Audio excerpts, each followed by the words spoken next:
Assalamualaikum warahmatullahi wabarakatuh. Perkenalkan, kami dari kelompok 7 akan mempresentasikan tentang Good Corporate Governance. Perkenalkan, nama saya Rahma Anita Maudini. Perkenalkan, nama saya Fitriani Widayati. Saya Firdatul Muzamzama. Saya Dira Arnoita.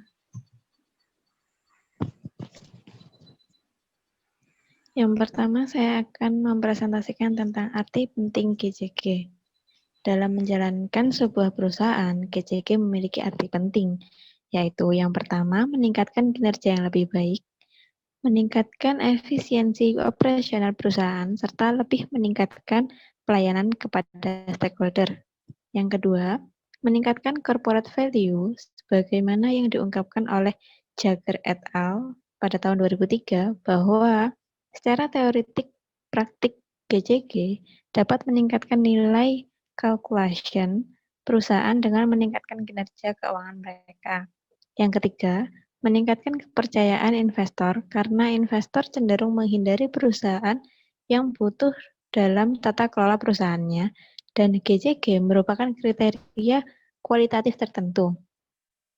Yang keempat, adanya peningkatan shareholders value dan dividen dapat menimbulkan kepuasan investor.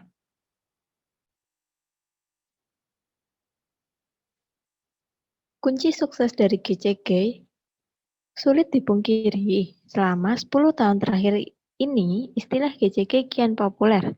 Tak hanya populer saja, tetapi istilah tersebut juga mendapatkan tempat teratas. Hal itu setidaknya terwujud dalam dua keyakinan. Yang pertama, GCG merupakan kunci sukses perusahaan untuk tumbuh dan menguntungkan dalam jangka waktu panjang. Untuk yang kedua, krisis ekonomi dunia di kawasan Asia dan Amerika Latin yang diyakini muncul karena kegagalan penerapan GCG, diantaranya sistem regulatori yang payah, standar akuntansi, dan audit yang tidak konsisten. Praktik perbankan yang lemah. GCG dalam dunia perbankan.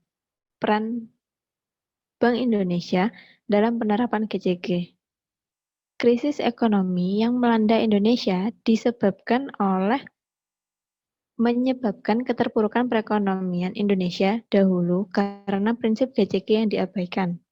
Berikut merupakan sejumlah peran yang harus dilaksanakan oleh Bank Indonesia dalam kaitannya dengan GCG perbankan nasional. Yang pertama, peran pengaturan.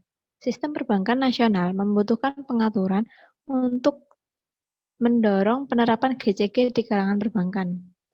Yang kedua, peran supervisor, yaitu faktor compliance supervisor sangat penting dalam mengawasi penerapan GCG di industri perbankan nasional agar pelaku bisnis tidak kucing-kucingan dengan peraturan GCG. Yang ketiga, yaitu peran koordinasi.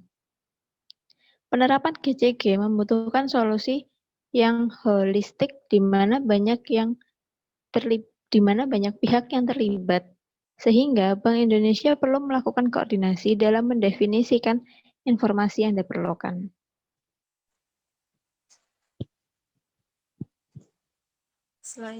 Selanjutnya yaitu membudayakan GCG dalam perbankan. Ada beberapa hal yang dapat dilakukan oleh suatu bank, seperti 1. Penerapan visi misi dan corporate value. Nilai-nilai GCG perlu dijadikan inspirasi dalam perumusan visi misi termasuk dalam perencanaan strategi objektif. Kedua, menetapkan corporate struktur. Bank-bank nasional harus didesain sedemikian rupa untuk mendukung berjalannya aktivitas organisasi baik secara bertanggung jawab. Ketiga, pembentukan budaya kerja. Hal ini dapat dilakukan dengan 3C, communication, commitment, kultur. Keempat, penyempurnaan kebijakan bank sesuai prinsip GCG. Selanjutnya yaitu GCG Assessment. Menurut Friedberg Asesmen merupakan suatu cara penilaian yang spesifik untuk memperoleh informasi yang kemudian dikonversikan menjadi skor atau angka GJG assessment. Dibutuhkan untuk mengidentifikasi aspek-aspek apa yang perlu mendapatkan perhatian terlebih dahulu dan langkah-langkah apa yang perlu diambil untuk mewujudkannya. Selanjutnya yaitu perangkat atau kelengkapan asesmen. 3 perangkat utama yang digunakan yaitu kuesioner, wawancara, dan observasi. Selain itu, dapat menggunakan perangkat atau kelengkapan tambahan lainnya seperti konfirmasi dan inspeksi. 1. Kuesioner merupakan suatu pengumpulan data dengan cara memberi atau menyebarkan daftar pertanyaan kepada jumlah responden untuk mendapatkan jawaban.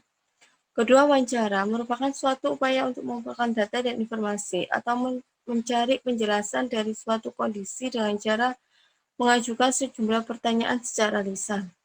Ketiga, observasi merupakan suatu metode pengumpulan data dan informasi yang dilakukan dengan cara melakukan pencatatan secara cermat dan sistematik.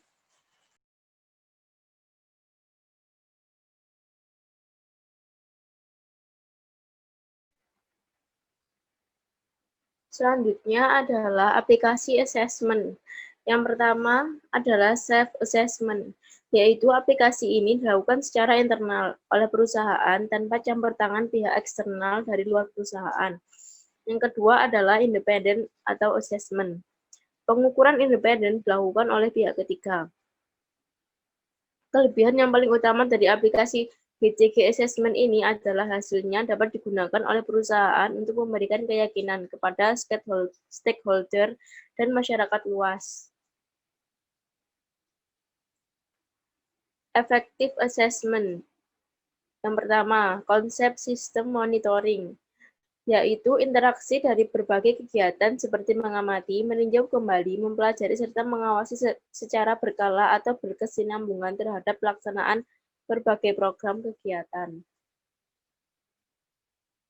How to assess GJG effectively. Yang pertama, GJG assessment dapat terlaksana secara efektif jika dan hanya jika suatu perusahaan dapat membangun dan melakukan.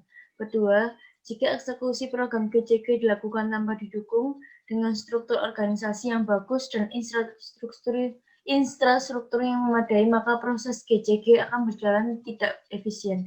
Yang ketiga, jika eksekusi program GJG tidak didukung dengan ketetapan standar kualitas yang baik dan benar, maka proses GJG menjadi confused karena tidak ada acuan. Keempat, jika eksekusi program GJG tidak didukung dengan tool assessment terpercaya sesuai dengan regulasi dan best practice, maka proses GJG yang dilakukan di awal yang salah. Kasus. Bank Indonesia memberikan sanksi kepada 4 bank. Keempat bank tersebut adalah PT Bank Mega Tbk, PT Bank Panin Tbk, PT Bank Jabar Banten Tbk, dan PT Bank Mestika Dharma. Menurut Deputi Gubernur BI Halim Alamsyah, sanksi berupa pembatasan diberikan lantaran keempat bank tersebut tak menerapkan Good Corporate Governance atau GCG. Kita lebih melihat permasalahan ini pelemahan dalam konteks produk GCG-nya. Good Corporate Governance-nya. Tutur Halim sesuai rapat dengan Komisi 11 DPR, Senin 24 Juni. Pemberian sanksi berupa pembatasan tersebut ditetapkan berbeda antara satu bank dengan bank lainnya. Bahkan, lanjut Halim, dari keempat bank tersebut terdapat bank yang masih dilarang melakukan ekspansi perbankan oleh BI. Ada bank seperti itu, sanksinya tahunan. Ada melakukan ekspansi. Ada yang sampai sekarang kita masih belum memperbolehkan dia untuk ekspansi, yang tidak bisa menyampaikan bank per bank, ujarnya. Menurut Halim, semua permasalahan yang terjadi di keempat bank tersebut sudah disampaikan BI kepada Komisi 11. Meski terjadi persoalan, kondisi keempat bank tersebut masih relatif stabil. Beberapa masalah yang dilaporkan ke Komisi 11 itu relatif sudah ditangani dan sampai saat ini tentu saja tidak ada hal-hal yang mengganggu dari bank tersebut. Jadi bank tersebut tetap baik, katanya. Menurutnya, permasalahan yang terjadi di keempat bank tersebut merupakan kategori sebagai risiko operasional. Bahkan dari keempat bank tersebut terdapat permasalahan yang bergulir ke ranah hukum. Sayangnya, Halim enggan mengungkapkan persoalan apa saja yang terjadi di 4 bank tersebut. Ia berjanji bahwa seluruh persoalan yang terjadi akan ditindaklanjuti oleh BI. Menurut Halim, selaku regulator, BI berkepentingan untuk menindaklanjuti walaupun harus melakukan fit and proper menguji pejabat bank mengenai kasus yang terjadi. Bukan hanya itu, BI juga bisa membatasi ekspansi bank serta melakukan pergantian pengurus hingga memperbaiki standar operasional prosedur atau SOP di bank tersebut.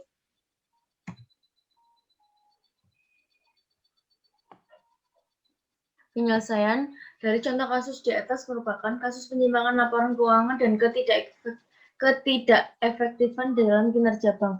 Oleh karena itu, menurut kami, kasus seperti ini harus segera diselesaikan tentunya dengan cara pembenahan tata kelola perusahaan yang baik, good corporate governance agar tidak merugikan perusahaan dan konsumen. Dalam kasus ini, BI sudah bekerja dengan baik dengan memberikan sanksi kepada 4 bank tersebut. Diharapkan BI dapat mengawasi bank lebih baik lagi agar tidak menjadi masalah pada GCK sehingga nasabah dapat menyimpan dananya lebih aman. Terima kasih, sekian dari kelompok 7. Bila ada salah kata mohon dimaafkan. Wassalamualaikum warahmatullahi wabarakatuh. Assalamualaikum warahmatullahi wabarakatuh.